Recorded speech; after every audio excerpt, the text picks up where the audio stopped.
Allahu Akbar, Allahu Akbar. Mencocokkan diri kita Allah. sebagai hamba.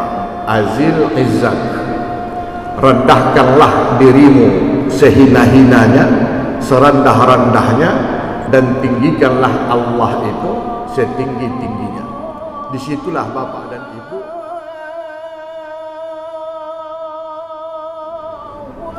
Assalamualaikum warahmatullahi wabarakatuh. Alhamdulillah, nahmaduhu wa nasta'inuhu wa nastaghfiruh wa na'udzu billahi min shururi anfusina wa min sayyiati a'malina. May yahdihillahu fala mudilla lahu wa may yudlil fala hadiya lahu. Allahumma shalli wa sallim wa barik ala sayyidina Muhammad wa ala alihi wa sahbihi wa man tabi'ahum bi ihsanin ila yaumil qiyamah, amma ba'd. Pertama sekali puji dan syukur kita kepada Allah, Zat yang Maha Agung, Zat yang Maha Perkasa. Dari Allah kita berasal, karena Allah kita hidup, dan kepada Allah kita akan kembali untuk mempertanggungjawabkan segala aktivitas yang kita lakukan. Kemudian salawat dan salam atas junjungan kita Rasulullah sallallahu alaihi wasallam. Semoga apa yang dibawa oleh beliau dapat kita praktekkan dalam kehidupan sehari-hari. Bapak-bapak, ibu-ibu, jamaah salat maghrib dan isya di Masjid Raya Baitur Rahman yang dirahmati Allah. Suasana kita sekarang masih berada di dalam suasana hijrah, peringatan hijrah, yang ternyata hijrah ini merupakan satu momen penting di dalam kehidupan kita, yang seandainya secara fisik Rasulullah tidak melaksanakannya, tentu melalui ayat-ayat Al-Quran yang memerintahkan kita untuk hijrah dapat kita pahami bahwa hijrah merupakan sesuatu yang paling penting di dalam kehidupan kita. Memang ada beberapa ayat kita jumpai tentang hijrah ini. Namun kalau kita lihat dari segi kebahasaannya, ada dibagi dua. Yang pertama hijrah fisabilillah, dan yang kedua hijrah fillah. Hijrah fisabilillah ini dapat dilakukan secara fisik, namun visi yang dibawa tetap saja nilai-nilai kebaikan. Yang paling berat dari hijrah itu adalah hijrah fillah, yaitu hijrah menuju Allah. Kita menyerap sifat-sifat Allah itu pada diri kita. Tentu yang dimaksud adalah sifat jamaliyah, karena di dalam hadis disebutkan takhallaqu bi akhlaqillah, berakhlaklah kamu sebagaimana akhlaknya Allah. Kalau Allah itu pemaaf, mengapa kita sebagai hambanya tak bisa bersifat maaf? Kalau Allah itu penyayang, mengapa kita hambanya tak bisa memiliki sifat penyayang? Dan begitulah seterusnya.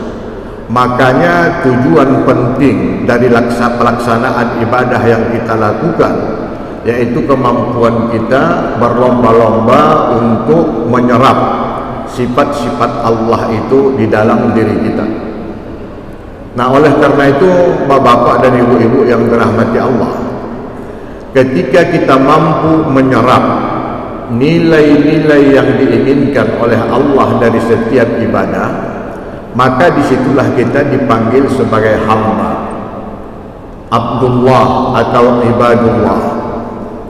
Sebagaimana kita ketahui, yang namanya hamba itu malla yamliku syai'an, yaitu orang yang tidak memiliki apa-apa dan juga tidak memiliki siapa-siapa. Maka tingkat ketergantungannya kepada Allah itu sangat-sangat tinggi. Disitulah kita mencocokkan diri kita sebagai hamba, azil izzat, rendahkanlah dirimu sehina-hinanya, serendah-rendahnya, dan tinggikanlah Allah itu setinggi-tingginya. Disitulah Bapak dan Ibu baru kita bisa nyambung, baru kita bisa merasakan nikmatnya ketika kita dekat dengan Allah, dan di situ kita merasakan bagaimana bahagianya hati kita ketika kita bisa berdekatan dengan Allah Subhanahu wa taala. Kebahagiaan yang hakiki dan abadi itu hanya ada pada Allah. Selain itu kebahagiaannya itu semu. Yang abadi itu kebahagiaan kepada Allah. Nah, ketika kita mampu mendekatkan diri kepada Allah, itu maknanya kita akan memperoleh kebahagiaan yang hakiki dan abadi. Nah, makanya kita disuruh melaksanakan ibadah dengan tujuannya tidak lain agar kita bisa memposisikan diri kita sebagai hamba dan dapat memahami posisi Allah pada level yang tertinggi di dalam kehidupan kita. Jadi tidak hanya sebatas melaksanakan begitu-begitu aja, tapi nilai-nilainya itu tidak terserap di dalam kehidupan kita. Maka di dalam setiap perintah dan larangan di dalam Al-Quran yang berkaitan dengan ibadah, itu selalu pesannya ditutup dengan pesan moral, selalu ditutup dengan pesan etika, bahwa kita tidak bisa hanya sebatas pelaksanaan saja, tapi ada ujung yang diinginkan dari setiap pelaksanaan itu sendiri. Ketika kita melaksanakan ibadah sholat misalnya, yang dikehendaki dari situ adalah tanha anil fahsya'i wal munkar, itu pesan moralnya. Kalau puasa, pesan moralnya adalah la'allakum tattaqun, bisa membentuk kita menjadi manusia yang takwa. Jadi maknanya, kalau sholat kita, puasa kita, zakat dan haji kita belum bisa mengantarkan kita kepada pesan moral yang diharapkan oleh Allah, maka perlu kita mengkaji serius terhadap ibadah-ibadah yang kita kerjakan ini. Bukan hanya sebatas lepas begitu kita laksanakan, kita menganggap tak ada beban lagi. Tapi sebenarnya yang diinginkan di sini adalah hijrah, adanya perubahan dari yang tidak baik kepada yang baik. Kalau sudah baik, berubah kepada yang tidak baik. Nah, jadi itulah Bapak Ibu yang diharapkan. Jadi kadang-kadang kita sibuk pada batasan syariat, sementara hakikatnya itu terabaikan dalam kehidupan kita. Jadi kalau tadi misalnya saya sebagai orang tua, saya sebagai guru, ketika saya suruh anak saya mengerjakan sholat dan mereka mengerjakannya, itu saya senang, saya bangga, saya bahagia. Begitu saya ajak mereka berpuasa, mereka berpuasa, saya bangga, saya senang, saya bahagia. Tapi tak pernah saya tanya anak saya ini, setelah mereka sholat, setelah mereka puasa, dia pernah berbohong atau tidak? Dia pernah mencuri atau tidak? Dia pernah membuli saudara-saudaranya atau tidak? Kalau di kampus dia mengerjakan tugas nyontek atau tidak? Ini tak pernah kita pertanyakan. Tapi kita sudah menganggap selesai persoalan ketika anak-anak kita ini sudah kita tengok mereka sholat, kita tengok mereka puasa, maka kita merasa senang, seolah-olah pekerjaan kita sudah selesai sampai di situ. Padahal tidak, ada pesan moral yang harus kita ajak. Jadi tidak cukup kalau dia melaksanakan sholat tapi moralnya tidak baik, itu kontradiksi. Dia puasa tapi moralnya tidak baik, itu kontradiksi. Karena apa? Yang diinginkan itu tadi adalah persoalan moral. Saya rasa sholat yang dilakukan Nabi itu biasa-biasa saja, sama seperti kita lakukan. Tak ada penambahan, subuh 2 rakaat, maghrib 3 rakaat, zuhur 4 rakaat. Nabi sholat seperti itu, waktunya seperti itu, dan kita juga melakukannya seperti itu. Puasa Nabi pun begitu juga, sama dengan puasa yang kita lakukan. Ramadan, Senin Kemis, puasa Abyad. Apa yang dilakukan oleh Rasul, kemungkinan besar kita juga bisa melakukan hal yang sama. Makanya kalau kita tengok dalam Al-Quran, tidak ada satu ayat pun yang memuji solatnya Nabi. Tidak ada satu ayat pun yang memuji bagaimana hebatnya puasa Nabi. Tapi yang dipuji Allah Nabi kita itu adalah akhlak dan moralnya. Wa innaka la'ala khuluqin azim. Engkau wahai Muhammad benar-benar memiliki budi pekerti yang tinggi dan mulia. Jadi yang dipuji itu Bapak Ibu sekalian akhlaknya, moralnya. Artinya apa? Nabi bisa menyerap nilai-nilai solat di dalam kehidupannya, bisa menyerap nilai-nilai puasa di dalam kehidupannya, sehingga dia menjadi hamba Allah yang terbaik, ahsanul makhluqat. Nah, solat kita prakteknya sama, puasa kita prakteknya sama. Nah, jadi kalau begitu apa? Bukan persoalan kuantitas, tapi persoalannya adalah kualitas. Sederhana ibadah yang dilakukan oleh Rasulullah, tapi dia mampu menyerapnya itu sampai akhlaknya itu diangkat ke langit, diabadikan Allah dalam Al-Quran. Nah, dari mana akhlak Rasulullah ini muncul? Tentu jawabannya di saat dia sholat, tapi dia menangkap ruh sholat itu. Ketika dia puasa, dia menangkap ruh daripada puasa itu. Kalau hanya sekadar tak makan dan tak minum, anak-anak kita yang duduk di bangku sekolah dasar atau ibtidaiyah mampu mengerjakan puasa persis seperti puasa yang kita lakukan. Persis seperti yang puasa yang kita lakukan, tidak makan dan tidak minum. Tapi kan tak sebatas itu.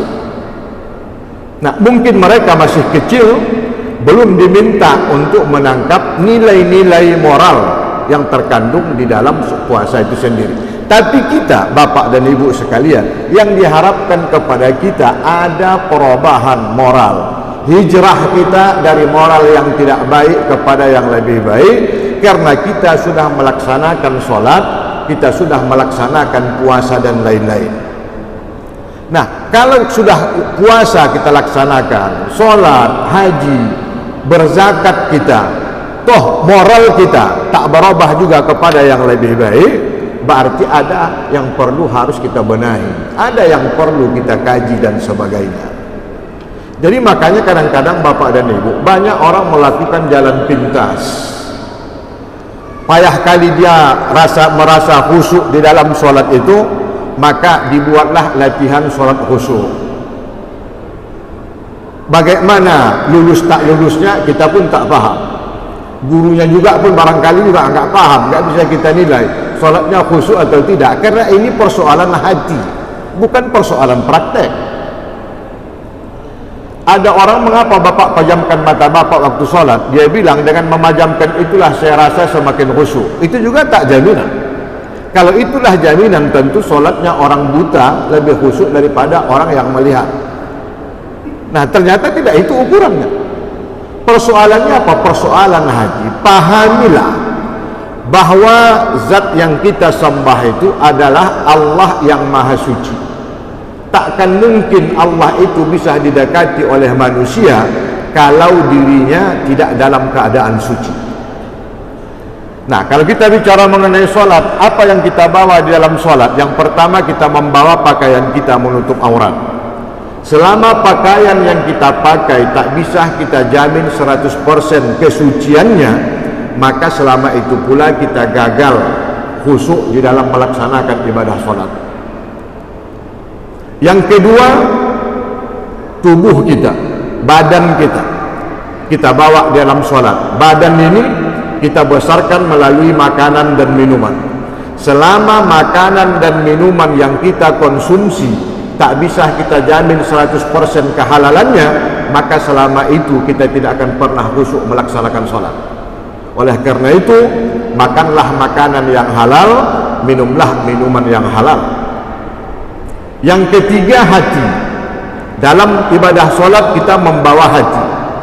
Selama hati kita masih ada penyakit iri, dengki, sombong, egois dan sebagainya, maka selama itu kita jauh dan tak bisa khusyuk di dalam melaksanakan ibadah sholat itu sendiri. paling bertahan bapak dan ibu sampai ihdinas siratal mustaqim, paling bertahan. Begitu siratal ladzina an'amta alaihim, nah di situ mulai dia menghayal, mulai dari Langsa singgah dia ke Lok Semawe singgah dia di Birun singgah dia ke Sare, barulah dia masuk ke Banda Aceh, masuk dia ke masjid kita ini. Begitu Pak Imam bilang assalamualaikum warahmatullah, baru dia terperanjat, wah yang sudah habisnya rupanya sholat kami. Kenapa? Hatinya tidak pernah ikut di dalam pelaksanaan sholat. Kalau itu terjadi di dalam diri kita, ya saya juga seperti itu sebenarnya. Kalau itu terjadi di dalam diri kita, maka sulit bagi kita menangkap nilai-nilai moral yang terkandung dari ibadah itu sendiri. Akhirnya nanti apa? Kita mengajar kuantitas, beradu banyak jumlah rakaat sholat, beradu banyak jumlah melaksanakan puasa. Tidak lagi Ramadan, tapi Senin Kamis puasa apiat, bahkan ada yang puasa Nabi Daud, sehari puasa sehari berbuka dan seterusnya. Nah, kalau itu kita lakukan dengan cara menyiksa diri, itu sama sekali kita tidak akan bisa mendekatkan diri kepada Tuhan sedekat-dekatnya. La yukallifullahu nafsan illa wus'aha laha ma kasabat wa 'alaiha maktasabat. Ayat ini diartikan oleh sebagian ulama kita, Allah itu tidak pernah ridho, Allah itu tidak pernah senang apabila kamu menyembahnya tapi dengan cara menyiksa diri. Maka di dalam beragama ini kita enjoy, dalam beragama ini kita santai, dalam agama ini dituntut kepada kita keikhlasan. Jangan lakukan sesuatu itu dengan terpaksa. Kata Rasulullah, kalau kamu sedang dari rumahmu berjalan kaki, tahu-tahu sudah azan di masjid, jangan kamu berlari mengejar azan itu sehingga napasmu sesak mengikuti imam. Biasa saja, kurang tambahi. Nah, yang diinginkan itu bukan penampilan fisik kita yang letih, seolah-olah semakin capek kita mengerjakan agama ini, Allah itu semakin ridho dan sayang kepadanya. Tidak itu. Tapi yang diinginkan apa? Kesungguhan kita. Kita kerjakan perintah-perintah Allah itu tidak dengan cara menyiksa diri, tapi kita kerjakan secara ikhlas, dan memang kita butuh perintah Allah itu di dalam kehidupan kita. Nah, pola pikir yang seperti inilah barangkali Bapak dan Ibu yang kita sebut dengan hijrah itu. Yang kita cari adalah ridho Allah. Bagi orang yang mencari ridho Allah, itu surga dan neraka itu tak nampaknya itu, karena dia tidak pernah berharap masuk surga atau terhindar dari neraka, karena surga dan neraka itu juga adalah makhluk, sama seperti kita. Dia adalah makhluk ciptaan Tuhan. Mengapa? Karena inginnya kita masuk surga, takut masuk neraka, tapi lupa kita kepada Allah yang menciptakan surga dan neraka itu. Jadi ujung dari setiap niat melaksanakan ibadah itu selalu diakhirkan dengan kata-kata lillahi ta'ala. Usolli fardal maghribi 3 raka'atin mustaqbilal qiblati ada ma'muman lillahi ta'ala. Tak ada lidukhulil jannah. Puasa nawaitu shoma ghadin an ada'i fardhi syahri Ramadan fi hadhihi sanati lillahi ta'ala. Penutupnya tetap lillahi ta'ala. Tak ada lidukhulil jannah, supaya masuk surga. Entah kalau di sini ada diajarkan seperti itu, tidak ada. Nawaitul hajja wal umrata lillah. Artinya apa? Surga dan neraka itu Bapak Ibu makhluk yang diciptakan oleh Allah, sama dengan kita. Jangan-jangan kita lebih mulia dari makhluk itu. Tapi yang tetap paling tinggi, paling eksis, the high kelasnya dalam kehidupan kita itu adalah Allah Subhanahu wa ta'ala. Makanya hubungan manusia hendaklah langsung dia kepada Allah. Maka qul a'udzu birabbin nas, Tuhannya manusia. Berarti apa? Manusia berada di bawah Allah Subhanahu wa ta'ala, yang lainnya itu levelnya berada di bawah kita. Maka tak disebut Rabbul Malaikah. Itu kan cuma di tarawih bulan Ramadan saja. Subuhun kudus Rabbuna wa Rabbul Malaikati waruh dan sebagainya. Tapi ingatlah, manusia makhluk yang dimuliakan oleh Allah yang statusnya langsung berada di bawah dia. Maka kalau meminta bermohon akan sesuatu, langsunglah bermohon kepada Allah, jangan pakai perantara. Tingkat pakai malaikat saja pun levelnya masih makhluk sama-sama kita, apalagi level manusia, level hewan, level kayu dan sebagainya. Jadi pola pikir kita dalam hijrah ini harus dibalik. Ketika seseorang sudah memiliki predikat hamba Allah dan dia langsung berdekatan dengan Allah Subhanahu wa ta'ala itu, maka makhluk-makhluk yang lainnya Bapak Ibu mengharapkan kita. Tak palah berharap Nabi itu dia berharap masuk surga, tapi sebenarnya surga itulah yang sudah lama berharap agar Nabi bisa memasukinya. Kita pun begitu juga lah hendaknya. Surga itulah yang sibuk, malaikat itulah yang sibuk ingin mendekati kita, ingin berdampingan kita, bukan kita yang ingin mendekati itu. Kenapa? Pendekatan kita kepada Allah itu menunjukkan derajat kemuliaan kita. Saya kutip sejarahnya begini. Anak Muawiyah itu namanya Yazid. Orangnya kejam. Menurut sejarah, dialah yang memenggal leher Husain itu, anaknya Ali bin Abi Thalib.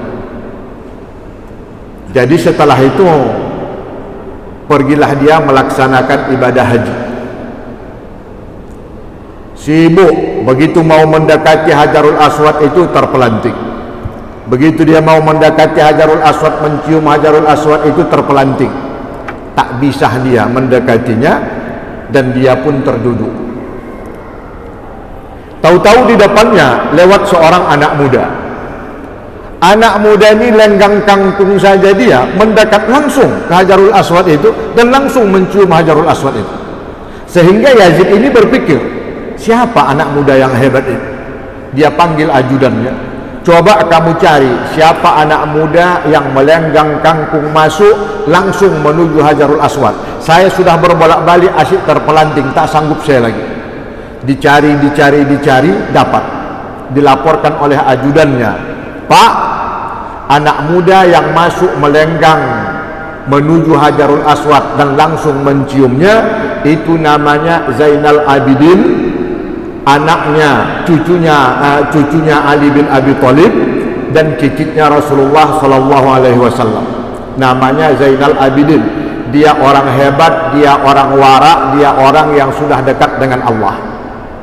Ketahuilah wahai tuan raja, kata si ajudan ini tadi, sebenarnya bukan Zainal Abidin itu yang berkeinginan kuat untuk mencium Hajarul Aswad tadi, tapi sebenarnya Hajarul Aswad inilah yang sudah lama merindukan kehadiran Zainal Abidin tadi. Begitu Pak. Jadi bukan kita sikit-sikit nas'alukal jannah, lebih banyaknya doa kita kepada minta surga daripada meminta ridhonya Allah Subhanahu wa ta'ala. Tapi kalau kita sudah baik, kita sudah berdekatan dengan Allah, perintah Allah itu kita kerjakan dengan ikhlas, tak lagi kita mengharapkan itu, tapi surgalah yang sudah lama menunggu kehadiran kita. Dia yang mencari kita, dia yang mempersilakan kita untuk masuk. Kalau levelnya itu sudah sampai ke level tingkat itu tadi. Nah inilah yang harus kita robah. Kondisi kita sekarang Bapak dan Ibu tidak kondisi dalam keadaan baik-baik saja. Kita memiliki kekhawatiran tentang kondisi generasi muda kita sekarang, yang rusak disebabkan oleh narkoba, rusak disebabkan oleh IT, rusak disebabkan oleh judi online dan sebagainya. Ini akan meracuni kehidupan mereka ke depan.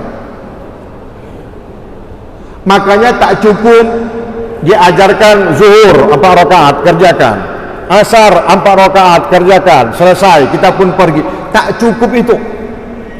Tapi setelah mereka melaksanakannya itu, tanya dia elok-elok, kau pernah berbohong tidak? Kau pernah mencuri tidak? Kau setelah selesai puasa mau ngata-ngatain orang, memfitnah orang atau tidak? Nilai moralnya itu yang kita tanamkan. Makanya kan kaidah kita menyatakan al-adabu fauqal ilmi. Adab itu di atas ilmu. Tinggi pun ilmu, tapi kalau dia tidak punya adab dan etika, itu tidak dilihat orang. Tapi bukan maknanya beretika sajalah tak berilmu, bukan. Idealnya orang yang berilmu itu dia memiliki nilai etika yang tinggi. Semakin tinggi semakin tunduk, semakin tinggi semakin tunduk. Macam ilmu padi kata orang, makin berisi dia makin tunduk. Itu yang kita harapkan. Masalah teknologi gampang anak-anak kita menguasai itu. Masalah informasi gampang anak-anak kita menguasai itu. Informasi digital, elektronik dan sebagainya, anak-anak kita gampang sekali bisa menguasai itu. Tapi pertanyaannya, bisakah kita masukkan ada pesan-pesan moral agar mereka berakhlak baik dari pekerjaan itu tadi? Ini bukan hanya pekerjaan orang UIN saja, Pak. Fakultas umum juga, universitas umum, pedagang, pebisnis, tokoh politik dan sebagainya, ini memiliki tanggung jawab bersama. Pikirkan, apa pesan-pesan yang kita sampaikan kepada anak cucu kita itu? Jangan kita berlepas tangan. Itu kan tugas guru, itu kan tugas dosen. Tidak, ini tugas kita semua. Tanggung jawab kita semua. Didik mereka itu baik-baik. Seorang guru matematika, dia harus berpikir apa pesan moral yang bisa disampaikan dari pelajaran matematika. Kalau dia mengajar biologi, dia harus kuras pemikirannya bagaimana membuat anak-anak ini bermoral melalui pelajaran biologi. Fisika begitu juga. Kalau fikih sudah jelas. Fikih pun begitu juga. Jangan hanya sekadar bisa sholat, bisa puasa dan lain-lain. Tauhid pun begitu juga, hanya sekadar hafal sifat 20 dan seterusnya.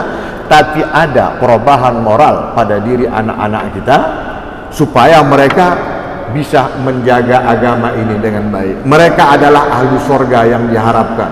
Tinggi nilai-nilai juang yang ada di dalam diri mereka. Ini yang kita harapkan itu. Jadi hijrahlah. Artinya apa?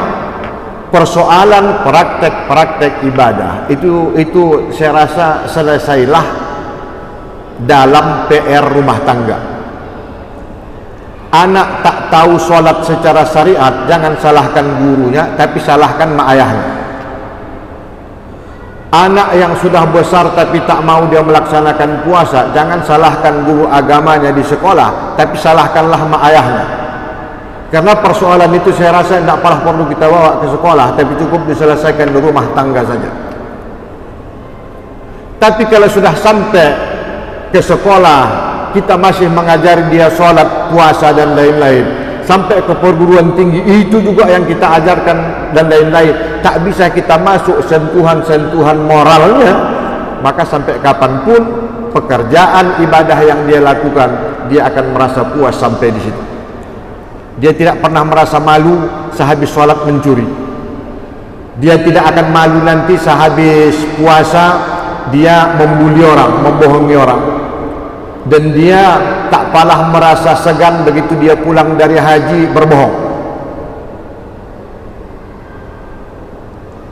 mengambil yang bukan haknya. Harus ada sifat malu itu. Nah, inilah Bapak Ibu yang disebut dengan pesan-pesan moral yang terdapat di dalam Al-Quran itu sendiri. Marilah sama-sama kita pikirkan itu, mari sama-sama kita ajak. Jangan dia sibuk melaksanakan ibadah sholat, tapi sisi kemanusiaannya, hablum minan nasnya tak nampak. Tapi kalau bicara nanti mengenai pelaksanaan sholat di masjid, dia yang paling ributnya. Tapi pas begitu penggalangan dana, mundur dia ke belakang. Ada juga model orang seperti itu memang. Itu semuanya berada dalam rangkuman yang sama. Sama dia statusnya, tidak berlebih kurang. Kadang-kadang kalau kita baca hadis tentang hebatnya sholat, seolah-olah kita menganggap ibadah lain itu tak begitu hebat, solat yang hebat. Tapi begitu kita baca hadis tentang puasa, kehebatan puasa, seolah-olah ibadah lain tak nampak yang hebat, cuma puasa itu saja. Zakat pun begitu. Ketika kita baca bagaimana hebatnya zakat, ternyata kita simpulkan nanti seolah-olah solat dan puasa itu sedikit nilai. Haji juga begitu, padahal itu sama. Mencapai kesempurnaan itu, baikkan solat, baikkan puasa, baikkan zakat, baikkan haji. Ini 4 pilar ini tadi. Syahadat jelas. 4 pilar inilah yang mendorong seseorang itu untuk sampai kepada tingkat the high class-nya, puncak pengabdian kepada Allah yang disebut sebagai ibadullah. Sudah sampai ke tingkat itu, disitulah kita bapak dan ibu mencapai ketenangan tadi. Kalau tidak, kita tetap saja galau, kita tetap saja susah, tanah orang kita ukur-ukur, nasib orang kita kaji-kaji, tak pernah kita merasa bahagia dengan apa yang kita miliki. Jadi sumber kebahagiaan yang hakiki abadi itu ketika kita bisa melepaskan diri dari ikatan-ikatan syariat ini tadi, kita naik menuju hakikat. Puasa, solat, zakat, haji tak kita cari lagi di mana yang lebih paten, mana yang lebih tinggi nilainya sebagainya, tapi 4 pilar inilah yang kita duduki untuk bisa menaikkan kita dekat dengan Allah Subhanahu wa taala. Kalau sudah dalam posisi itu, inilah yang disebut dengan nafsul mutmainnah, orang yang memiliki jiwa yang tenang. Dan yang dipanggil oleh Allah untuk kategori hambanya itu, ya ayyatuhan nafsul mutmainnah irji'i ila rabbiki. Orang yang bisa kembali kepada Tuhan, orang yang bisa dekat kepada Tuhan, hanyalah orang yang sudah memiliki nafsul mutmainnah. Nafsul mutmainnah itu apa? Sikit aja, tak mau dia mengambil yang bukan haknya. Irji'i ila rabbiki radiyatan mardiyah. Kalau kita sudah sampai ke tingkat itu, radiyatan, kita ridho, mardiyatan, Allah juga meridhoi kita. Ini levelnya tinggi. Banyak orang yang menyatakan dia umat Nabi Muhammad, tapi belum tentu Nabi Muhammad mau mengakui dia sebagai umatnya. Kenapa? Kriterianya tak cukup, SKS-nya kurang.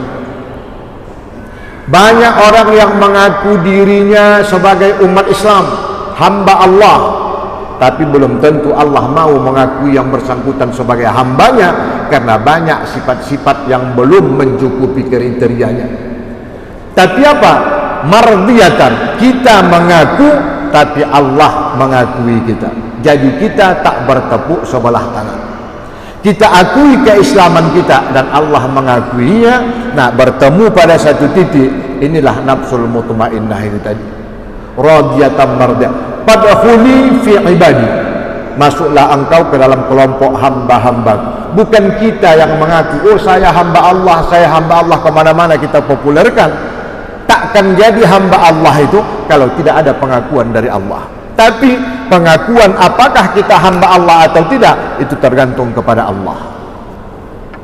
Barulah fadkhuli jannati wadkhuli jannati, masuklah engkau ke dalam surgaku. Dipersilakan, bukan kita yang ngotot, bukan kita yang kesana kemari jungkir balik, tapi dilihat Allah kesungguhan kita dan kita sudah dekat dengan dia, maka Allah yang mempersilakan. Wadkhuli jannati, silakanlah masuk ke dalam surgaku.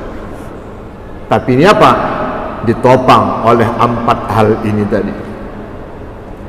Baikkan solatmu, baikkan puasamu, baikkan zakatmu, baikkan hajimu. Mungkin di 3 pilar ini sudah baik, tapi dalam persoalan sedekah inilah kita yang paling berat. Padahal kalau kita lihat, ini juga sangat-sangat penting di dalam kehidupan kita. Penyesalan orang yang sudah meninggalkan dunia fana ini di hadapan Allah bukan berkaitan dengan ibadah solat, puasa, haji dan lain-lain, tapi berkaitan dengan persoalan sedekah. Laula akhartani ila ajalin qarib fa asaddaqa wa akum minas solihin. Ya Allah, tolonglah, mengapa tak ditempuhkan sebentar saja ajal yang dekat itu, sebentar saja, jangan dulu mendekat, supaya saya bisa bersedekah. wa akum minas solihin, agar saya menjadi orang-orang yang solih. Ila ajalun fa asaddaqo, di situ bukan fa usolli, bukan fa asum, atau bukan fa ahuj. Tempohkan ya Allah kematian itu supaya saya bisa sholat, bukan itu penyesalan. Tempohkan ya Allah supaya saya bisa puasa, bukan itu penyesalan. Tempohkan ya Allah supaya bisa haji, bukan itu penyesalan. Tapi penyesalan itu fa asaddaqo. Tempohkan ya Allah kematian itu supaya saya bersedekah. Nah, jadi mengapa di dalam praktek keagamaan kita seolah-olah ini terabaikan? Orang tamat membahas sholat, tamat membahas puasa, tamat membahas haji, tapi membahas zakat tak pernah tamat. Kenapa? Karena ini erat berkaitan dengan material dan berbagi. Berbagi itu payah, Pak. Makanya lambang matematika itu kalau dia tambah begini, ya. Kalau dia kali begini, kalau kurang satu aja, kalau sama dengan begini, ya. Kalau bagi-bagi gimana? Gini. Sakitkan sulitnya nih. Kan kalau bagi-bagi kan begini Pak lambangnya. Ini kan duel nih. Duel. Kalau yang namanya berbagi, kalau tak duel dulu beratlah kan kira-kira begitu. Kalau yang lain tuh biasa saja, sama dengan, tambah, kali, kan begitu. Tapi pas berbagi begini modelnya. Nah, kalau itu bisa ditembus karena sulit dengan lambang yang seperti tadi, bisa kita laksanakan, penyesalan tidak muncul. Fa asaddaqo. Jadi penyesalan orang-orang yang sudah meninggalkan dunia fana ini bukan persoalan yang lain-lain, tapi terfokus kepada satu persoalan, fa asaddaqo, supaya saya bersedekah. Masuklah di situ zakat, masuklah di situ infak, masuklah di situ hadiah, berbagai macam atribut-atributnya. Tapi yang jelas apa saja yang kita berikan kepada orang lain itu adalah sedekah. Maka dalam Al-Quran itu kata sedekah selalu berbentuk jama', as-sadaqat, jama'. Ada juga yang tunggal, sadaqatan, tapi dia nakira, ya umum juga. Jadi ini grand konsepnya. Nah, jadi dari as-sadaqat yang jama' itu ada di sana zakat per tahun pakai nisab, ada yang namanya infak, sifatnya insidental, ada yang namanya hadiah karena dia memiliki keahlian yang orang lain tidak memilikinya. Kemudian ada namanya wakaf yang kita berikan tapi yang bersangkutan juga bisa ikut menikmatinya. Ada yang namanya harta peninggalan at-tarikah. Ya, kalau menurut Al-Qardawi lebih dari 27 macam pembagian itu kepada orang lain, as-sadaqat itu. Jadi supaya apa? Supaya kita jangan pernah terlena bahwa apa yang diberikan Allah, kalau itu tak kita berikan sama orang lain, maka keran pasti akan tersumbat. Jadi persoalan agama kita Bapak Ibu sekalian, sebagai kesimpulannya, bukan hanya pada persoalan sholat, puasa, haji dan lain-lain, tapi persoalan utama kita adalah bagaimana hablum minan nas kita melalui zakat dan lain-lain. Dan di samping itu juga tugas yang paling berat bagi kita mengambil nilai-nilai moral dari setiap ibadah yang kita lakukan. Inilah barangkali Bapak dan Ibu, para jamaah yang dapat kami sampaikan. Mudah-mudahan bermanfaat bagi kita semua. Mohon maaf tadi tidak dikenalkan, belum dikenal, saya belum mengenalkan diri. Saya Akhyar Zain, tahun 1994 dulu kuliah di UIN Araniri. Ustadz Prof. Azman Ismail itu adalah guru saya, pembimbing saya. Tapi saya ditugaskan di UIN Sumatera Utara Medan. Alhamdulillah karena ada acara ke Banda Aceh dan ada kesempatan inilah pertemuan kita Bapak dan Ibu sekalian. Kalaupun ini terwujud, ini adalah berkah dari guru kita bersama Bapak Profesor Dr. Azman Ismail. Jadi harapan kita dan doa kita agar beliau senantiasa diberikan Allah kesehatan, sehingga mampu membimbing kita ke arah yang lebih baik.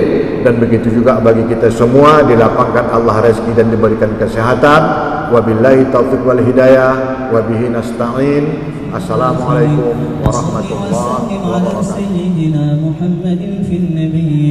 وصل وسلم على سيدنا محمد في المرسلين وصل وسلم على سيدنا محمد في الملأ الأعلى إلى يوم الدين وصل وسلم على سيدنا محمد وعلى آله وصحبه أجمعين ولقد أشرت لنعت من أوصافه تحيط